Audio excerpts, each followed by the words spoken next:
So చాలా మంది JNTUK students ఈ 3132 బీటెక్ రిజల్ట్స్ కోసం వెయిట్ చేస్తా ఉన్నారు. దాని గురించి అయితే అడుగుతా ఉన్నారు, పేపర్ కరెక్షన్ ఎక్కడి వరకు వచ్చిందని. దాని గురించి వీడియో చేయడం అయితే జరిగింది. ముందుగా అయితే ఇంతవరకు ఈ ఛానల్ సబ్స్క్రైబ్ చేసుకుని లైక్ చేసి షేర్ చేయండి. మీకైనా నాతో మాట్లాడంటే కాల్ బిఫోర్ ద్వారా కాల్ చేయండి. Telugu English Telegram channel join అవ్వండి. ఈ వీడియోకి హైప్ ఉండి కేవలం వీడియోస్ కావాలంటే కామెంట్ సెక్షన్ లో తెలియజేయండి. ఇక టాపిక్ లో పెడితే ఏంటంటే ఇక్కడ మీకు జేఎన్టీయూకే 3132 బీటెక్ పేపర్ వాల్యుయేషన్ మొత్తం 3 ఫేజెస్ ఉంటాయండి. ఇప్పటికి వచ్చేసరికి 2 ఫేజెస్ అయితే కంప్లీట్ అయిపోయినాయి.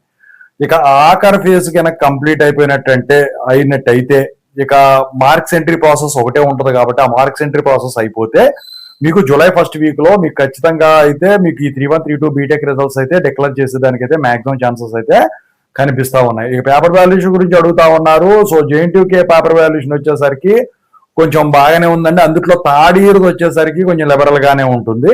ఇక అఫిలియేటెడ్ కాలేజెస్ చాలా తక్కువ ఉన్నాయి కాబట్టి ఈ పేపర్ వాల్యుయేషన్ అనేది తొందరగా అయిపోయినా కూడా ఇక ఈ రిజల్ట్స్ అనేవి డిలే గల కారణాలు ఏంటంటే ఈ సెట్లు ఇలాంటివి ఉంటాయి. అది కూడా కాకుండా ఈ సమ్మర్ టైంలో వచ్చేసరికి అక్కడ ఈ పిహెచ్డి వాళ్ళకి సంబంధించిన లేకపోతే కాన్వకేషన్ సంబంధించిన ఇలాంటివన్నీ జరుగుతాయి కాబట్టి ఈ రిజల్ట్స్ డిలే అవటం అయితే జరిగిందనమాట.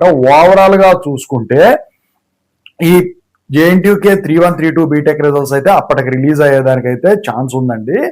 సో ఇక కాలేజెస్ కూడా రీఓపెన్ అయిపోయినాయి కాబట్టి మీకు నాకు తెలిసి అటానమస్లీ అయిపోయినాయి. వాళ్ళ రిజల్ట్స్ వేరే ఉంటాయి కాబట్టి అఫిలియేటెడ్ వాళ్ళే ఇంకా 29th జూన్ నుంచి స్టార్ట్ అవుతున్నాయి కాబట్టి సో ఈ లోపు మీరు రిజల్ట్స్ వస్తాయని మాత్రం ఎక్స్పెక్ట్ చేయొద్దు.